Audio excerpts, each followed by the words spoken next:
Well, my name is Michael Chang, and I'm your dean.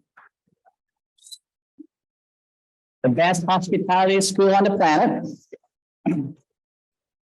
And welcome to today's discussion, Mental Health in Hospitality. This week is very special at FIU. It's the Panther's Alumni Week. It's also our 10th anniversary. And Panther Alumni Week is the brainchild of a former FIU trustee, Gerald Grant, and it was created to connect students with alumni through class presentations, industry panels, and networking events.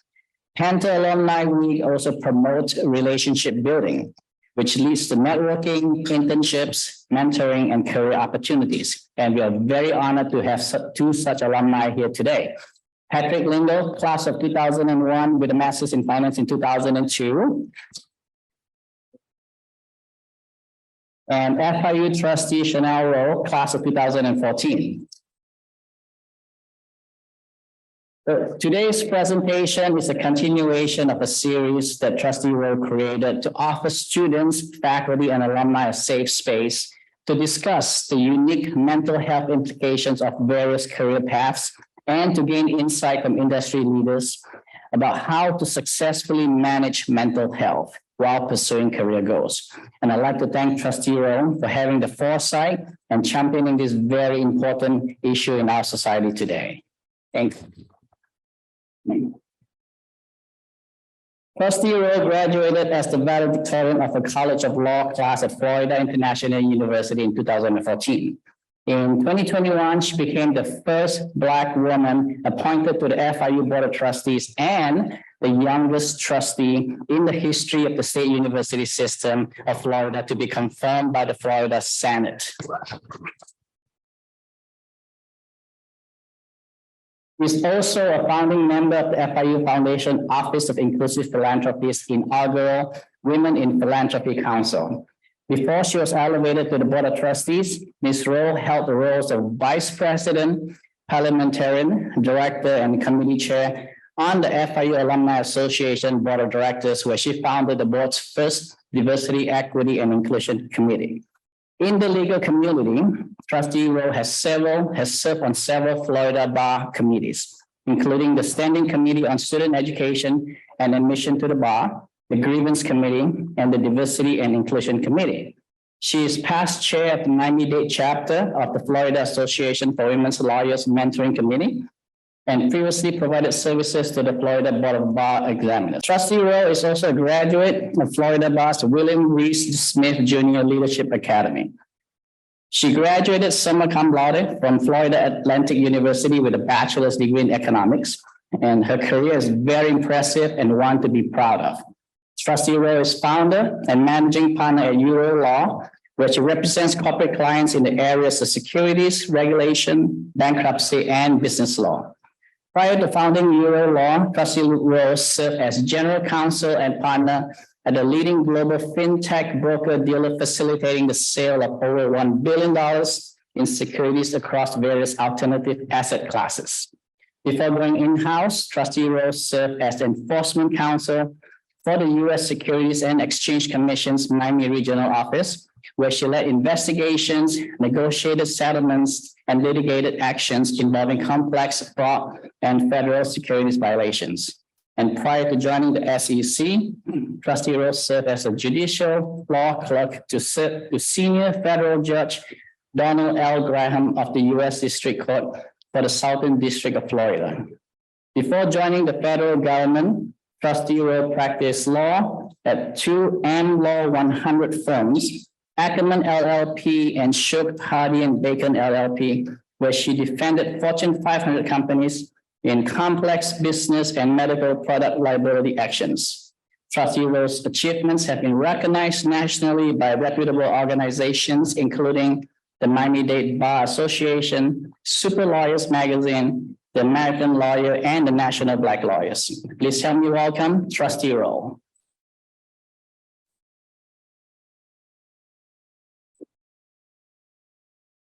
Thank you so much, Dean Chang, for that wonderful introduction. I was a little exhausted listening to it. Thank you so much. It's my pleasure to be here to serve this institution that has been so good to me. Good morning. I'm so happy to see so many of you here for this important conversation. Since the pandemic, people all around the world have been experiencing increased levels of stress and severe anxiety, PTSD, and psychosis. Recently, the World Health Organization reported a 25% increase in anxiety and depression worldwide due to the pandemic. In the US, the number of people seeking mental health assistance online increased significantly from 2019 to 2021. According to the Mental Health America, in 2022, there was a 500% increase in the number of people who took mental health screenings over those who completed the same screenings in 2019. Notably, the number and percentage of people screened with moderate to severe symptoms of anxiety were particularly severe for youth and multiracial screeners. This global phenomenon affects the world we live in, yet many students choose career paths with no sort of awareness or consideration for the impact that such careers will have on their mental health, well-being, and family life. Entering the real world can be extremely overwhelming. And research has shown that this transition may cause anxiety and stress. In fact, the CDC reported that poor mental health and stress can negatively impact a person's productivity, job performance, ability to engage with one's work, physical capability, and daily functioning. For example, depression interferes with a person's ability to complete physical tasks 20% of the time and reduces cognitive performance about 35% of the time. As far as hospitalities go, the restaurant industry is actually the most at risk for illicit drug use and substance abuse disorders, and the third most at risk for heavy alcohol use.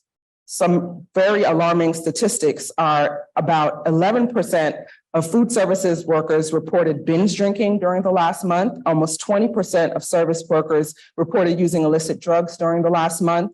And 17% of food service workers have been diagnosed with substance abuse disorders. Some of the contributing factors for these phenomena are high stress environment, a relatively young labor pool, low wages, irregular work schedules, including very late night shifts, low management surveillance, work culture norms, such as having a drink or going out after work, the availability of alcohol, and peer pressure from coworkers.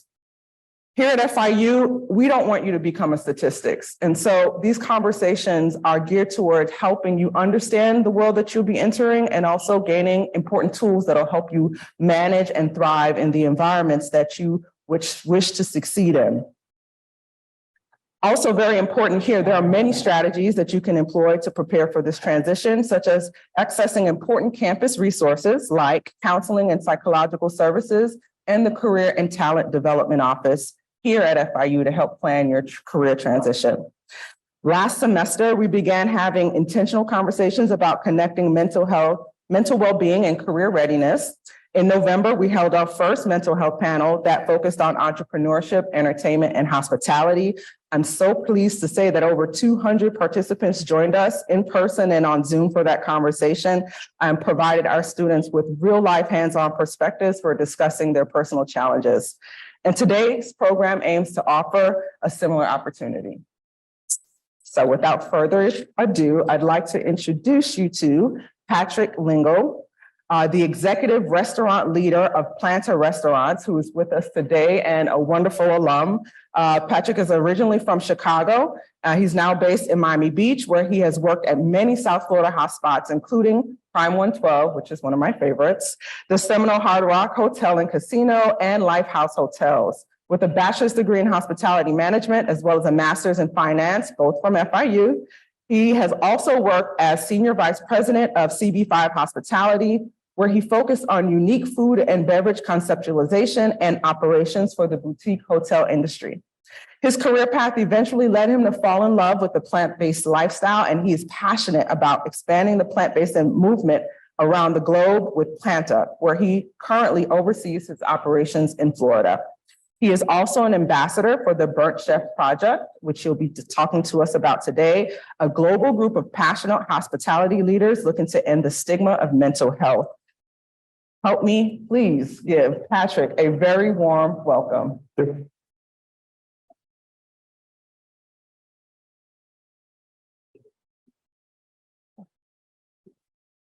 All right.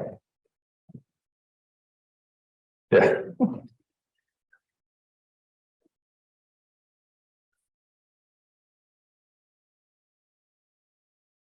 All right. Thank you, guys. Thanks for the introduction. Super excited to be here today. I've been here one time since I graduated, and like, I remember this room before. It was like blank. It wasn't like this. I don't know what you do. So I'm just, yeah, so I'm just happy to be here. It's amazing. And today is really going to be sort of like a lighthearted, casual talk. So I'm not going to get too serious into stuff. But if you do feel like comfortable or uneasy, you guys can step outside. Nobody's going to get offended. You know, we'll send somebody out to talk to you. You know, I'm not a doctor, not a psychologist, just, you know, kind of been through it, you know, so just here to kind of share the story a little bit and bring some awareness. So the Burnt Chef Project, it started in 2019. Has anybody in here heard of it? Maybe not, maybe one, two, all right, it's a good sign. So it started in England, and that's where it's based. So it was founded by Chris Hall. And if you want, you can go to the next page. Cool, so there he is, there's Chris Hall, so he's the founder. He has worked in the industry, you know, as a bartender. Eventually he moved his way up where he distributed food, gourmet food to like higher end restaurants, 5-star restaurants, hotels. And, you know, he kind of found himself in the binds with, you know, issues and mental health. And he started to go to psychologists and doctors trying to find out like what was wrong with him, you know? And when he went to go sit with, still working, okay. Yeah, when he went through some therapy, you know, he started to explain, you know, why he was there. And he was like, you know, basically explaining he wished like he could shut off all the noise in his head, you know, and just be quiet. And, you know, he says, you know, he had the impression that basically everybody else was able to do that except for him, you know. And it was explained to him in that session that, you know, everybody kind of goes through it in some way or not, you know. And it was kind of like eye-opening to him. And, you know, he did go through whatever, everybody has their own path. He went through different, you know, therapies and sessions and found his way kind of back to where he feels like normal again, you know. And, you know, after going through that journey, he kind of just felt like he needed to like give back to the industry somehow. And that's kind of like how I felt too. So he founded Burnt Chef, and it really kind of started as like a side gig. So, if you go maybe to the next slide, let's see what's there. Yeah, cool. So that's kind of like the timeline. But if you go back to, you don't have to go back, at the first page, you see there's all the black and white pictures of all the chefs. And like, it just kind of started in that way. And it was meant to be just to kind of get people talking, you know, and understanding that a lot more goes on behind the scene, you know, and just got people talking. And then eventually it led to, you know, kind of develop into more of like a full-time, you know, thing for him. And during COVID, you know, everything was shut down. So he was able to really kind of focus on the project. It kind of grew a lot bigger. You know, it was meant to be just for his city in England, and it kind of started to expand throughout all of England and London and everything. And, you know, it kind of grew into where they were now. It's, you know, it's more of like a charity organization. So we do sell, you know, like T-shirts, hats, aprons, books, things like that. And what it's meant to do is help us raise money so that we can kind of spread the awareness in a bigger sense. So we're able now to, you know, do corporate trainings in hotel companies and restaurant brands, or whoever's kind of looking for training for their people. So we do a lot of that. There's a 24-hour hotline, which I'll share with you guys later on. So that's meant to be like, you know, I'm feeling crazy today. I'm dealing with some sort of a breakup, financial issues. I just got fired, whatever it is. There's a hotline you can call, and you text them, and somebody will get back to you within like 5 to 10 minutes. So that's something that we offer as well to everybody. You know, it's around the world. It's in, you know, Canada, US, Ireland. It's starting to get everywhere. Like, it's really just starting to expand here in the US. Right now, there's 4 ambassadors, I think. So with me, there's one in New York, one in like Seattle, and then one in California. So we're kind of just getting going here, and it's just starting to warm up.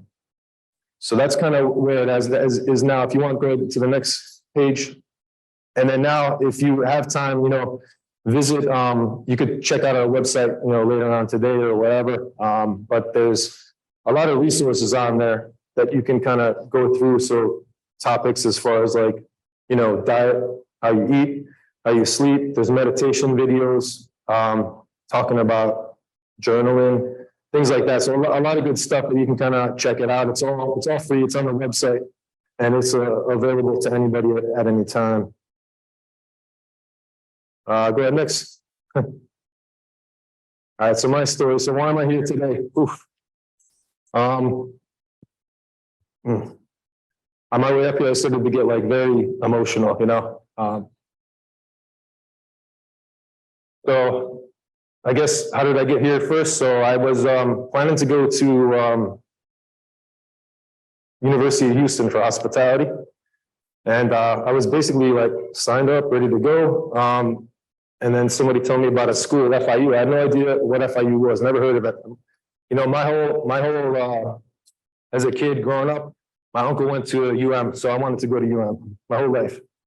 And but I knew like I wanted to do hospitality, so that's why I went to I was going to Houston, but then somebody last minute was like, oh, there's a school, FIU, blah, blah, blah, blah, blah. So I jump on a plane to go check it out, and I come see this man here, And Rocco was the first person I met here, and I was like, man, after meeting him and like feeling like so welcome, and like I was amazed by the school, and I was amazed like it was just so. It was it was maybe like what 20 years when I got here, 20 years old, something like that. So I changed everything. Came to Miami, so he's the reason why I'm here now. I moved to Miami. It's pretty funny, and he's still here, running the show. So. I always knew I wanted to be in restaurants. I knew I wanted to be mostly, front of house. I dabbled in kitchens, and I did like everything. Did a little bit of hotels and things like that, but I really like found my groove in restaurants. Since I was 15, I was working in, I was a pizza man at 15, and then waiting tables, and they were letting me bartend at like 20. And I was like, how's this even possible? But it's like, that's how it was. So I was I just like fell in love with it. I fell in love with like the energy, like when you're in that rush in the restaurant and just like the adrenaline is going and it's like go, go, go, go, go. And I was like addicted to it like immediately, So when I got to FIU, I knew exactly what I wanted to do, and I went through school. This school is great being in like the epicenter of hospitality in the US, if not the world, with all the hotels and restaurants. And it's like even more than that, like, the casinos, like where I worked at the Hard Rock Casino, and like cruise ships are all right here. Like there's so many different like outlets that you can test while you're here. And I encourage you guys to like try everything every year, change jobs, try something else until you find like where your passion is, and it might change trying different things. And that's kind of like what I did as I was going through here. And I ended up I finished school, did my master's, and at the same time I was hired as like a manager in a restaurant on South Beach. And, again, I just like fell in love with that adrenaline, and I just wanted to be like the best at everything. Like that's how I just grew up, is just like, go, go, go, go, go. So, I immediately started like working like crazy, working like 6 days a week, most of the time, honestly, 7 days a week, 10, 15 hours a day. And it was just like, that's just what I did. That became my life. And I grew fast, I grew up to GM pretty quick, and then I was multi-GM at like, I don't know, 21, 22. I was running hard, and I loved it. There was no complaints, but, eventually things just start to like, build up, like my family's in Chicago. I'm here. So obviously like what happens, we all know in hospitality business, you're not there for the holidays. You're not there for weddings. You're not there for birthdays. You're not there for anybody, basically, right? And that was fine for a while. I had a good run. I actually eventually moved up where I was working for a consulting company out of Greenwich, Connecticut, and I was based at the casino. And I was like this, this in my head, I had like this big ego that like I was in charge of all this stuff. And it was like, it was great. It was fun. You know, again, run, but as fast as you can. That was my life. And eventually I needed to, you know, sort of like figure out how am I going to cope with all this like stress, right? Of like working all of these hours and missing all of, you know, the family stuff and, you know, and then it's like dealing with the pressure of the job, you know, opening restaurants like crazy, you know, dealing with staff issues, dealing with, you know, everything, guest complaints, everything that we deal with on a daily basis, you know, and it just goes on and on and on and on in this business. And, you know, where did it leave me? Ended up me like turning into alcohol. That was my like coping strategy for all this stuff, you know? And I thought like, I would like kind of like in Chris Hall's story, I just thought like I was alone, you know, I thought it was me, only me feeling this, you know? So it got to the point where, you know, I was working 15 hours a day, drinking 3 hours a night until 3 or 4 a.m. and then just doing the same thing all over again, like a repeat. And like again, it was fine for a while. You know, I got stuff done. I was very successful, but what happens is it just starts to build and build and build and build because I wasn't dealing with any of this stuff. I was just drinking alcohol to make it go away, you know? My career kept going up and up and up and up. And, you know, I got married. I have 2 daughters. They're beautiful. I got a big job that was offered to move out of town, huge job. So I took it. And basically, like, after that, my life went up in flames, basically, to be honest. My drinking went like out of control. I was drinking in the morning to go to work. I couldn't go to work without drinking, you know? And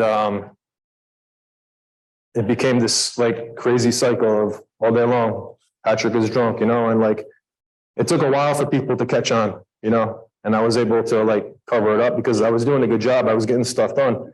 But then eventually Patrick disappears and we don't know where he was, you know? And, you know, you just start to forget things and it just goes down and down and down until I blew it all up, you know? I blew everything up and ended up in West Palm Beach, basically practically homeless. You know, my family was gone at that point. I was living in motel to motel from day to day, juggling things and trying to manage all this stuff. And, you know, that's what happened. That's kind of how I got here, you know? And it took a while. It was a long journey to get back here. And that's why I was like so emotional today, because I was just like thinking about this like cycle of like up and down and up and down. And now it's like I'm coming on the way back up now, you know, and it's like it's important to remember those, you know, those bad times so I don't go back there. You know, I would say, you know, now I've been on the right track for about 4.5 years now. Building my career back up, building trust in people, you know, and it took a lot to get there, but I've found my groove and I found, you know, my story is different than Chris's, for example, how I got here. But I'm here today because I wonder what would have happened if I had this in school when I was going to school, right? And being able to like hear somebody's story and like understand that like, I know there's somebody in this room that's going through the same thing. I don't know who you are and I don't need to know who you are, but I know that people go through this, you know?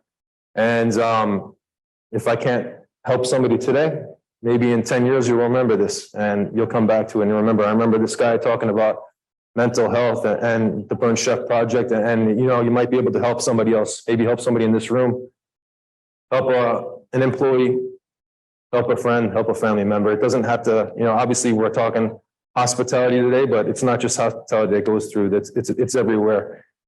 And it's also not the point of this presentation to tell you to like, you know, get the hell out of hospitality because it's terrible. It's like, it's not the case at all. I love this industry, you know, and we're made to go through stress. We're made to work like this. We're made to be successful, but it's like how you deal with this on when you're not here, you know, and that's kind of the point of it. Like you can do it. I do it now. I work 10, 12 hours a day. I work like crazy. You know, I'm operating 4 restaurants in Florida right now. And it's hectic, man. It's crazy every single day. And the stuff that, you know, happens, it's like, literally nonstop. But I'm able to do it today because I have tools in place, you know, I have a practice in place. I know how to deal with stuff, and I make sure that Patrick comes first now, you know, because if I don't take care of myself first, I'm not going to be able to take care of any of my team. So, you know, I do, you know, set boundaries at sometimes, you know, I do set times where it's like, I do my yoga practice every day and there's just no meetings at that time. It's not possible to get a hold of me, you know, and that's kind of like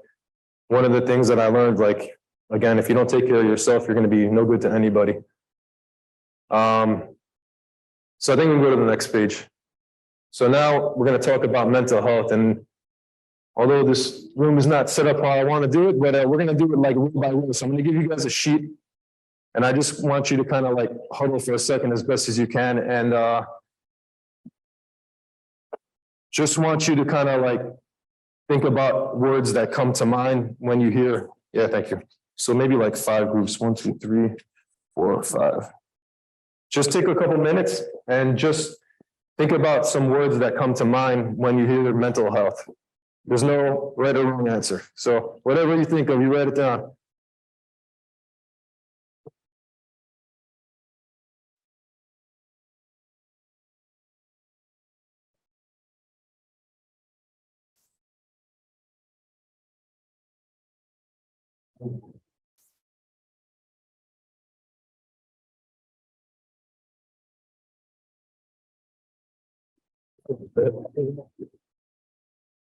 What's that? One more sheet. One more, yeah, let's do it. You do one more. Okay, cool. Thank you.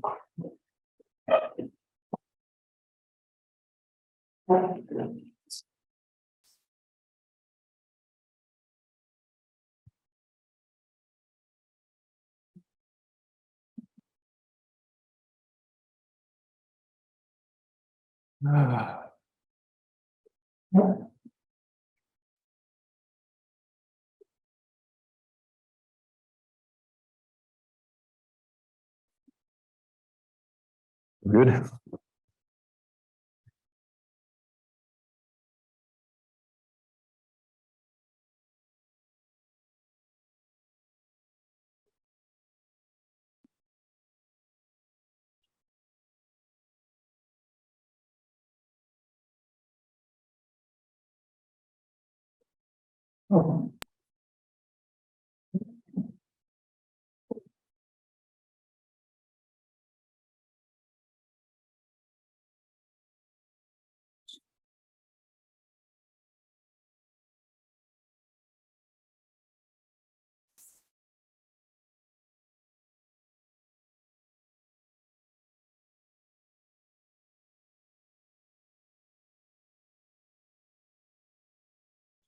Oh, you got a whole list over here. Good.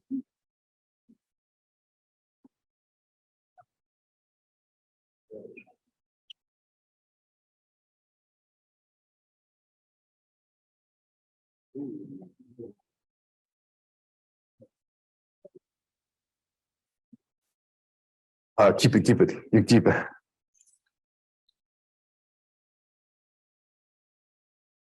All right, cool. So whoever has the sheets, just like raise your hand so I know you have them. And then we're gonna go one by one, just kind of read through a couple of them. You want to go? Yeah, you go first. Just give me like 3 words on your sheet. Anxiety, fear, and panic attacks. Anxiety, fear, panic attacks. Good. How about yours? State of mind and its feelings. Good. I like overwhelming. That's good. All right. Relaxed, understanding, calm. All right. And then there's like one more. All right. Overthinking. That's a good one. Yeah. And then there's one more over there. Yeah, he's got one there. Go ahead. Sleep, time management, and wellness. Cool. Wellness. Good. Anybody else? Or those are all the sheets? Yeah. Oh, there's one more.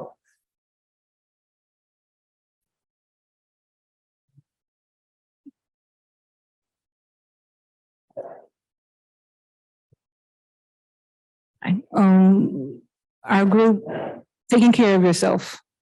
Good, Okay. cool. So if you notice, most of the words, there was a couple positive ones which are good, but most of the words that everybody gave, like overwhelming and stress, all that stuff, you notice it's all like negative connotations about mental health, right? And that's like the first thing that goes to everybody's head. Does anybody know what stigma means? Ooh, anybody, give me one. Go ahead.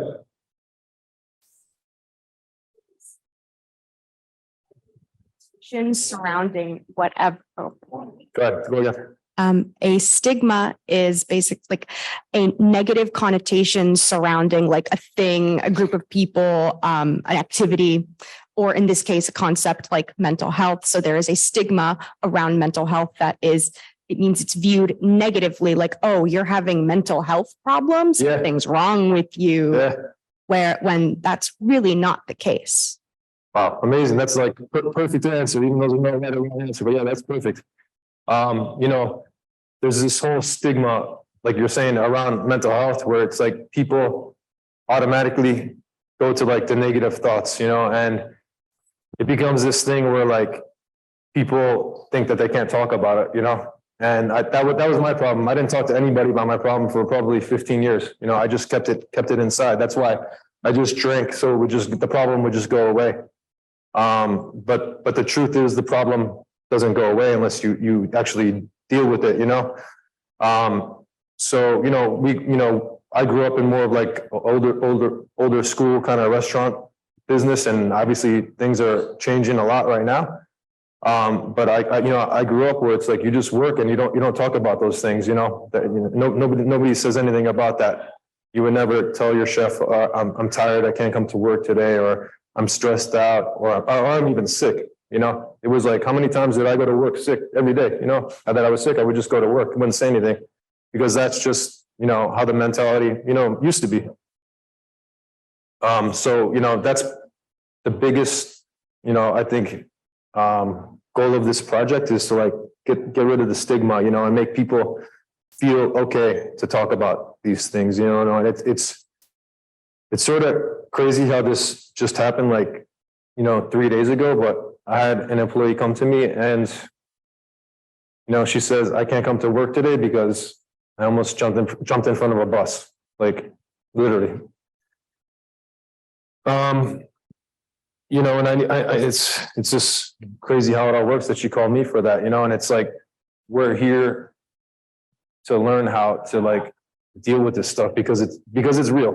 It just happened to me 3 days ago. This stuff is real, and it's not just one person, another person had a problem because they can't pay their bills. They don't have a place to stay. And it's just like, it goes on and on and on and on with things. And like, it's very easy to just say, okay, fire her and get somebody else. Right. But that's not how you like build a culture, and build a team. So we have to be there for our people, for our friends, for, our team members. So,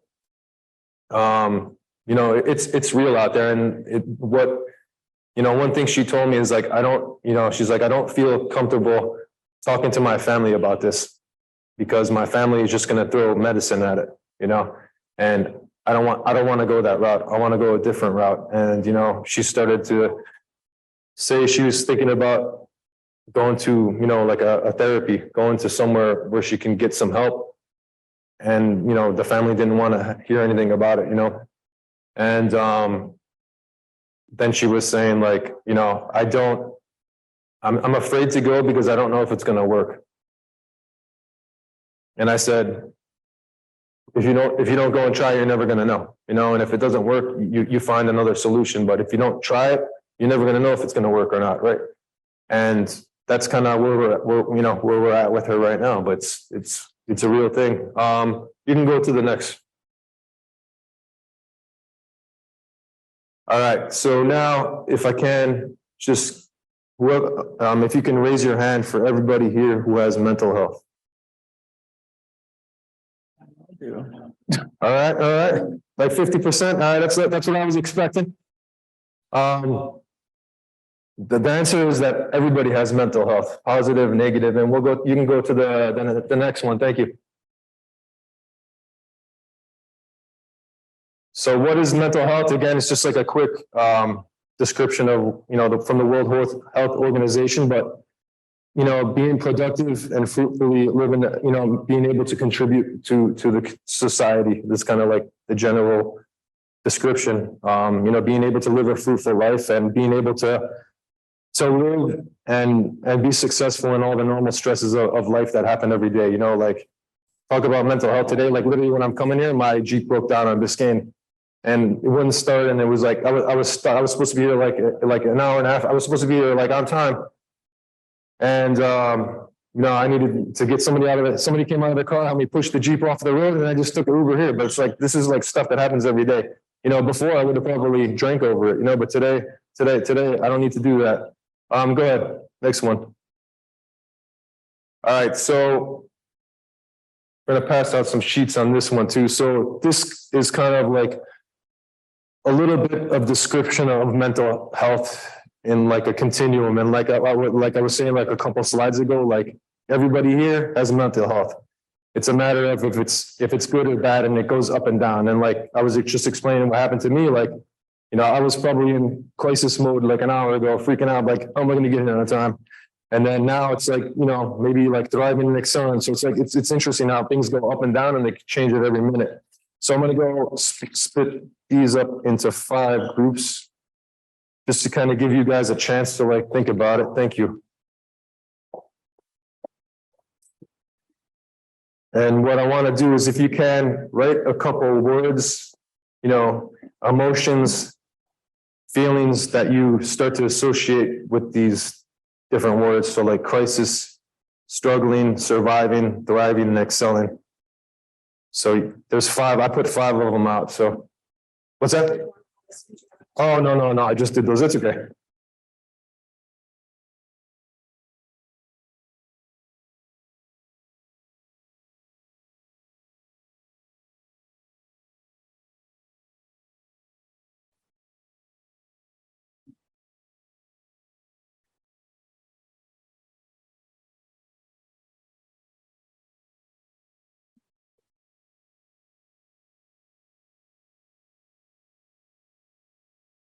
Hey, we're good on time. 10, okay. Real quick.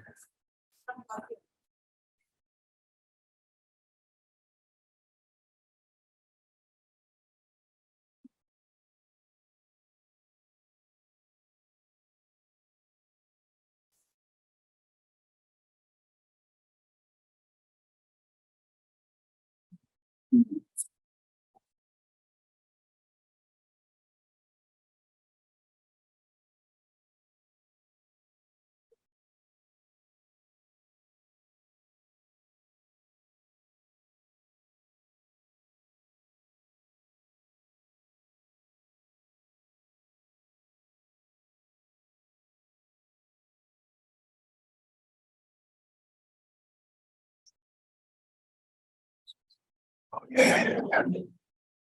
There's a slide.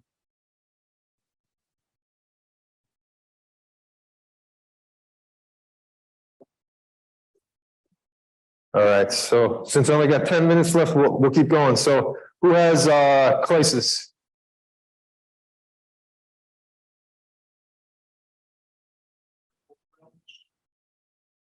Trauma. Childhood, suffering, chaos, catastrophic drama. Chaos, good one. Yeah. All right, who has struggling? Hello. Anxiety. We have struggling, anxiety, depression, lack of confidence. Thank you. Lack of confidence. Good. Surviving.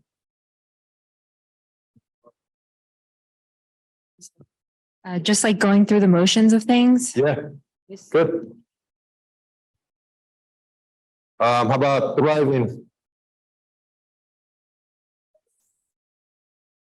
We have constantly working on yourself, positive thinking, success, happy, confident. Good. So see, you notice it's just like starting to get like go up on the continuum. And the last one's excelling.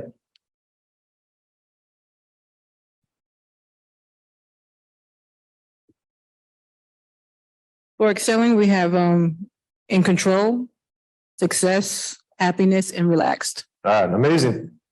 Go ahead and click the next and it kind of just shows you all the words. You there? Oh yeah, there you go. So you're going from very anxious to worried to positive to cheerful.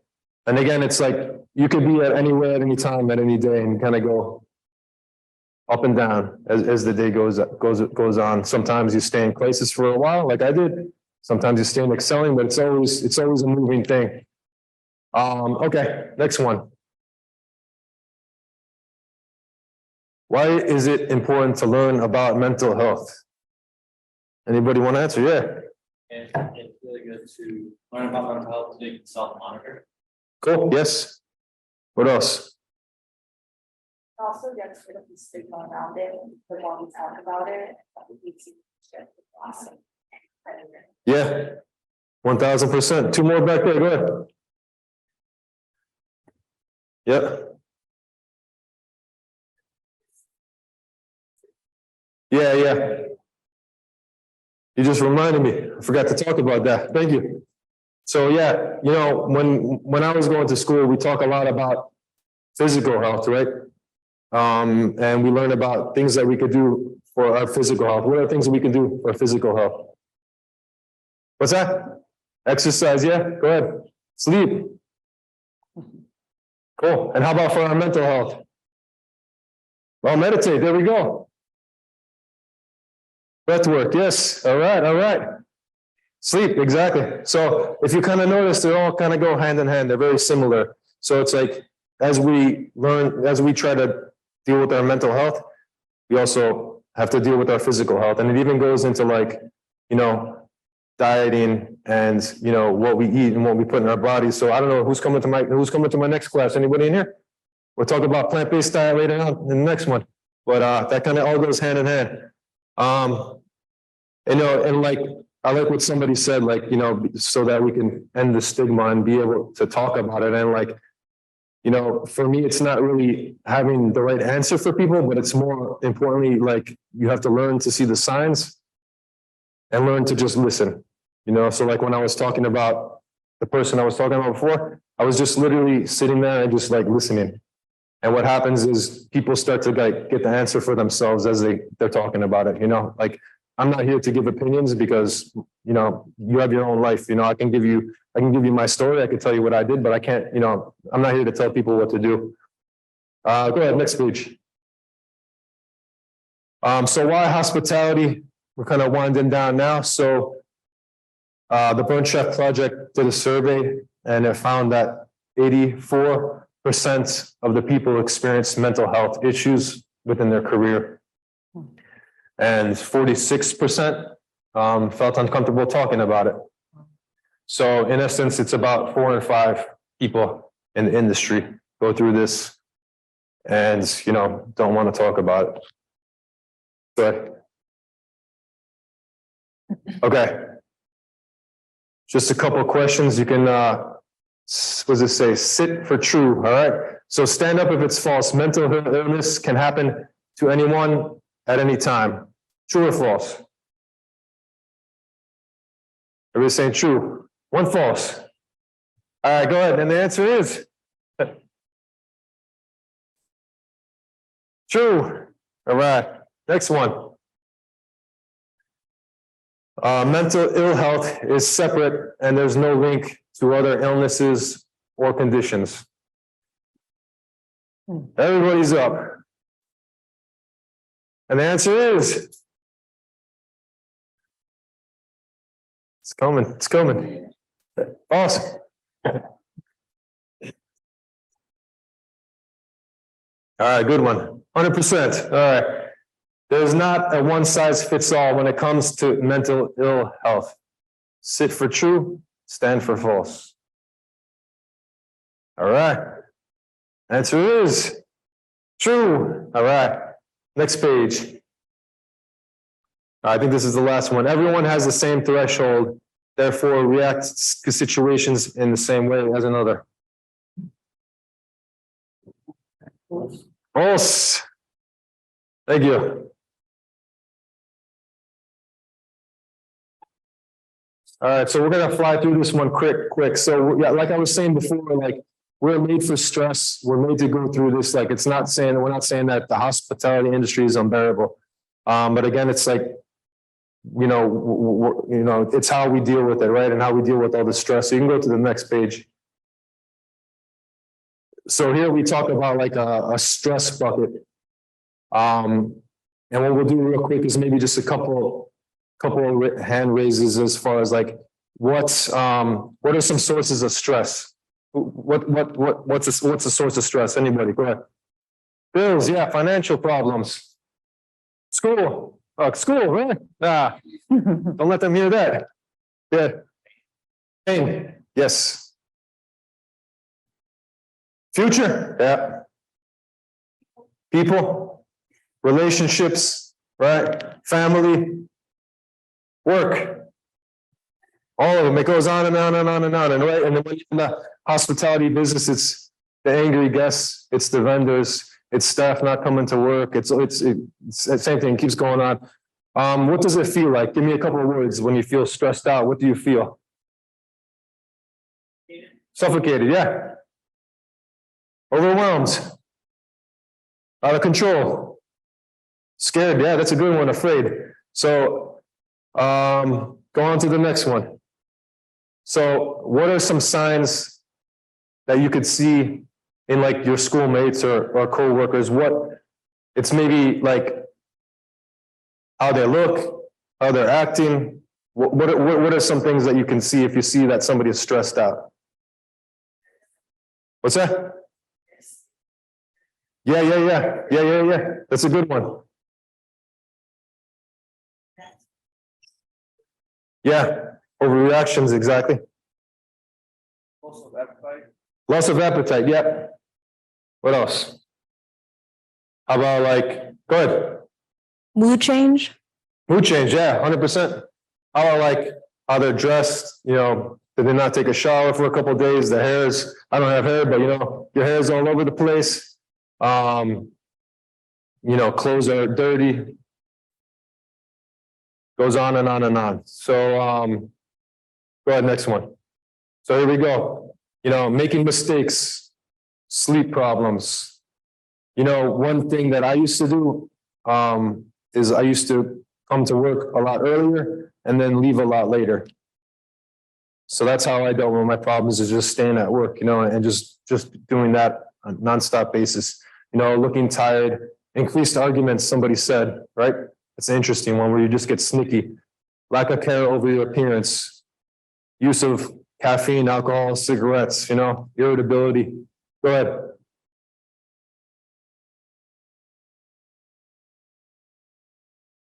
ahead. Some quick self-care tips. Go to the next page. So we adopted the can-do attitude to kind of like help us come up with ways to cope with stress, right? And focus on how we're going to deal with it. And this is like, in a sense, this is kind of like what I do on a daily basis, and just some quick tips.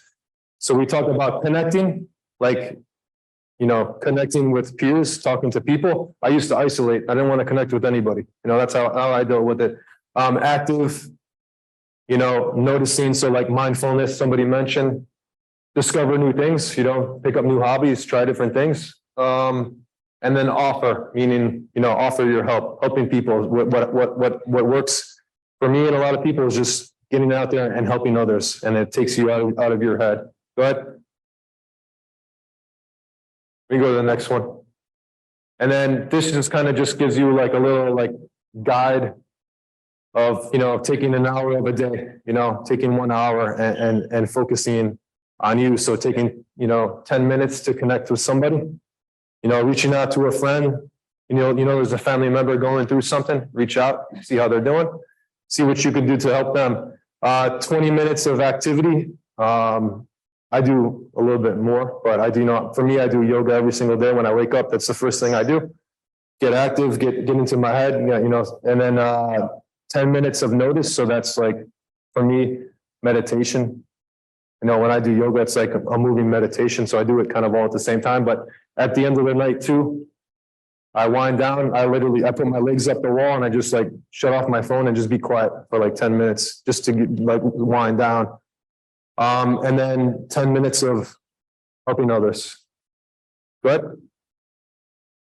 Final mindfulness, just kind of like things that you could think about, think about things that you can see, if it's like walking outside, looking at the ocean, looking at the trees, watching the clouds go, things that you can hear. For me, one is like music, listening to music, things you can touch, things you can smell, like, food, coffee, and then things you can taste. Next page. Useful resources. I really like, I went into the restroom before here and I saw there's a sign on the wall and it has like some kind of a hotline or something for you guys to call for students. And I really kind of like that as like a number, and like it was talking about like depression. If you feel depressed, this is what you can do, So there's stuff out there like in the school right now and in the hallways. Go ahead. If you want to take a picture of this, so this is the Burnt Chef hotline. It's 24 hours. This is for the US and Canada specifically. So you could text this number at any time. Like I was saying, you're upset, you're going through something, financial issues, relationships, anything. You call them and somebody will answer you within, like 5 to 10 minutes. And, it's a great resource because they have other resources for you. They can kind of give you things to do, people to call, places to go, to get more help. And for me, it's amazing because it's 24 hours, it could be 4 a.m. and you're going through it. You text them. Go ahead. Check out, like I was saying, check out our Burnt Chef Academy on the website. Gives you more resources. Talks about mindfulness and gives you statistics. There's courses. And then check out our shop too. You can get, like I say, t-shirts, chef coats, hats. I have a shirt, but it was all crazy getting here. But maybe next time. And then conclusion, mental health is something we all have. Stress is the biggest factor in that. So it's taking the time to, take care of yourself, so that you're there for others, because you can't pour from an empty cup. Go ahead. Consider what you already do to look after your well-being and what things can you do differently. So this kind of ends the presentation. But before you guys go, if you can just, for yourself, we don't have to go around the room and talk about it, but like jot down one thing that you've taken out of this class and that you're able to sort of, put in your toolkit as something that you can kind of start to do to improve your well-being. And that's it. Thank you.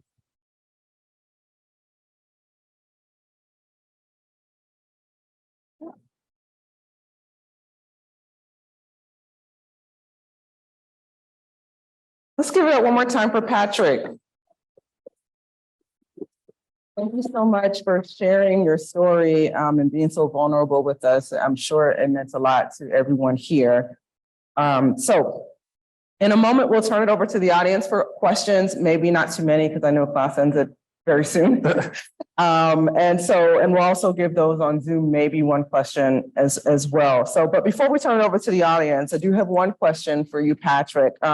Given the points that you highlighted in your presentation, how do you think FIU, namely our colleges, beyond just hospitality, could help address these issues and support students? For me, it's, letting everybody know that there's resources out there, and like I was saying, I love that there's a sign out in the hallway.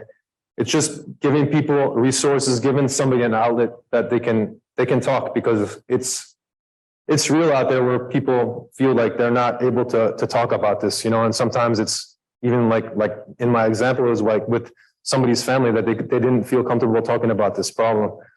So it's sometimes just that phone call, or that resource, or somewhere they can go where they can feel safe. And I think the biggest thing is making people feel safe to talk about it. Thank you. Thank you. Do we have a question or two in the audience for our speaker about the program? Yeah. I don't know. Hello. First off, thank you for coming out today. And my question for you today is, when you're at the time in your life when you don't know what's next, what do you give as advice in order to find out what's next for you in life? For me, it's slowing down. You know, instead of speeding up, slow down. I did like a little bit of like a career transition for a while, and I left restaurants and was working in hotels. I left Panther for a while, and it was like, I felt it was a difficult decision, but I needed to make just like a change, you know, and I worked in hotels for a while, and I think it was good. I don't regret ever making that change, but you know, I started to feel like I wanted to come back to it, and I didn't know the right way to come back to it, you know? So I had to like just take time and like literally just like go sit on the beach. You know, I live on South Beach, so I walk out to the beach every couple of, you know, days and just sit out there and just like listen, you know, listen to the winds, listen to the universe, listen to the water. And like eventually like the answers will come, but you have to just, you know, keep doing the right next thing, but like don't overreact and speed up into decisions. That's what I would say. Just like take it slow, get advice from people, you know. Amazing. Anyone else? Do we have any Zoom questions? Anyone on Zoom? Not a question, but just wanted to put a face. So for the students in the audience, I'm Brenny Garcia. I'm the Associate Vice President for Student Health and Wellness. So I oversee all of your health fee related departments. So the Counseling Center, the clinics, victim advocacy, our Dean of Students office, Panther's Care. So after this, if you want to learn more about the services, because maybe you're unfamiliar, I know Trustee Rowe is going to make some comments in her closing remarks. I just wanted for you to see my face. We have services here at BBC and MMC for those of you that go to both campuses.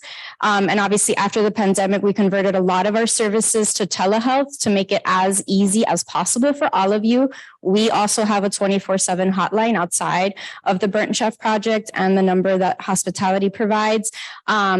So you pay for it, use it. We are here to service you and make sure, and along with what Patrick said, the philosophy that I have when I took over this position is the 9 dimensions of wellness, right? So physical, mental, financial, occupational, environmental, all of these components contribute to your well-being, right? So how can we as departments kind of work in alignment to make sure that we are providing as much student success for you as possible to give you those toolboxes that Patrick mentioned once you graduate. So please come to our department if you have any questions. Thank you so much, Dr. Garcia, and thank you for everything your office does. Everything is free and included in your fees that you already pay, such as counseling, health education, nutrition, even massages. I didn't know that. Sound therapy. I mean, listen, I would not pass it up, but if you'd like to learn more, you can visit shw.fiu.edu. You can follow FIU Student Health and Wellness at FIU SHW. Or speak to Dr. Garcia. But let's give our wonderful speaker another one. Thank you so much to our sponsors, the Chaplin School, FIU Alumni Association, and the FIU Student Health and Wellness. Thank you everyone here for participating and everyone on Zoom. And I hope you have a wonderful week and be healthy. Thank you.